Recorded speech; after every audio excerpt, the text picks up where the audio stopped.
Well, there's still a lot of moving parts to the trip itself. We put so much time and energy and effort and attention to the conference tournament that when we failed to win that, there's certainly a level of disappointment and frustration. And I don't think that there's a magic number of days or a magic pill that gets you over that. And so what we're doing is working through that, and the best way we know how to do that is work hard and practice, and that's what we've done. Our attention has turned completely and totally to BYU. It's going to be an unbelievable challenge. It's a tough road trip, tough environment, great arena, and most importantly, a very good basketball team. As we watch them, they pose a lot of challenges for any team they play, but I think as the time gets closer, I think the guys had a really good practice yesterday. I anticipate a great practice today, and I think we're going to be ready on Wednesday. You know much about the problems you may have dealing with their altitude up there? Yeah, I'm from Lake Tahoe, and that's 6,300 feet, so it never bothered me when I was younger. Maybe it bothers me now, but it's not something we'll talk a whole lot about, and it's unless we're really smart, I don't think there's a whole lot we can do about it. And one thing we do have with our team is depth, and so if we have substitutions maybe a little bit quicker at times, we may do that. But I can speak from experience from being born and raised at 6,300 feet that I think a lot of times it's more of a people make a bigger deal out of it than it needs to be. It's overrated. It's overrated. I know you quoted in Drew's story saying you guys are still disappointed. Is that still fair to say? It is, and I don't know that we'll ever get over it. I mean, I still to this day think about my last loss as a senior in college, and it's not something I've ever gotten over. And maybe in some ways this is the tournament, this past tournament, I don't know that we will ever get over it. But that doesn't mean we have to stop playing or stop competing or stop reaching or making new goals and objectives and try and chase those as well. Obviously they're disappointed, but do you think they're angry? I hope.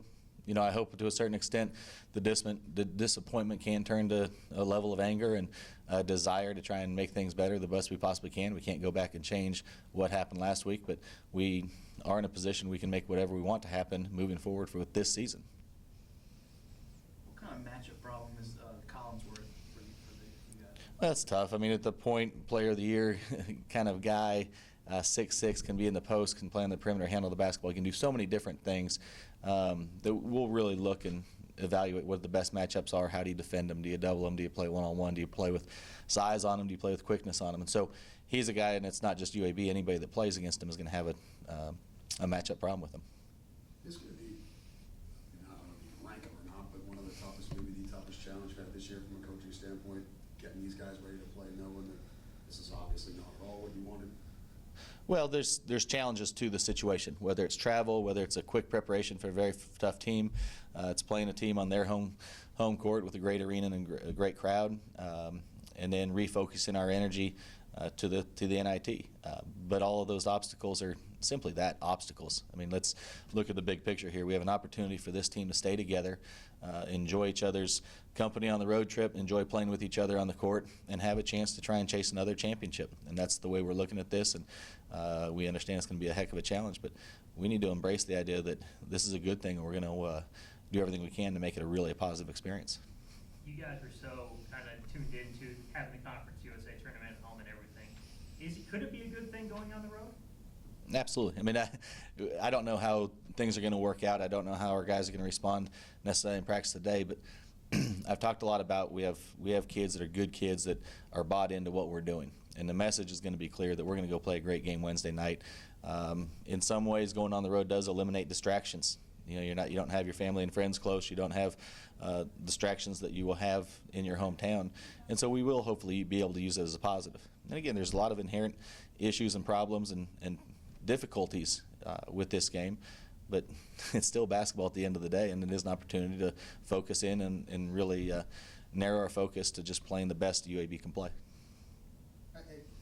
Nick said after the Western Kentucky game, I believe the quote was, "We failed it." We're talking about Robert Brown. Is that something that you maybe want to hear from your players? Is that a sentiment you think other guys might feel too, just because he's the home senior? Yeah, I mean, I don't know if it was a mistake on my part or whatever. We put a lot of emphasis on the conference tournament, and we didn't get it done. And one of the things I love to be able to do is send seniors out the right way and give them an unbelievable experience. And I think we've given him a great experience. I think last year was a great experience for him. I think senior night here, I think there's been a lot of positives. but we wanted to have Robert, but all of us wanted to experience the NCAA tournament again this year, and it didn't happen. But it goes back to the same thing. Yes, we're disappointed. As individuals, we're disappointed for each other.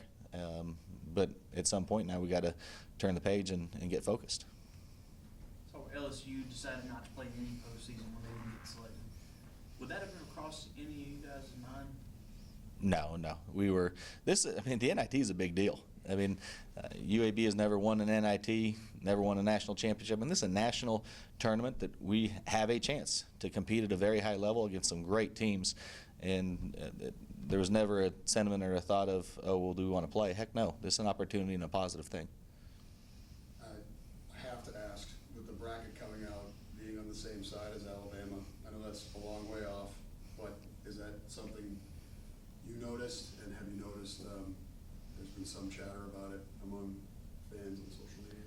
Yeah, good thing is I don't spend a whole lot of time on social media, so I don't know what the chatter is or anything like that. I do realize they're in the NIT at some point. If we both keep winning, it's going to happen that you would play, and that would be a positive thing. And we've talked a lot about the idea of Alabama and Auburn and UAB hopefully all trending upwards, that it brings attention to basketball in the state, and anything we can do to raise awareness and get people excited about basketball is a positive thing. So if that happens, that would be fantastic, most importantly, because it meant we'd win a couple games.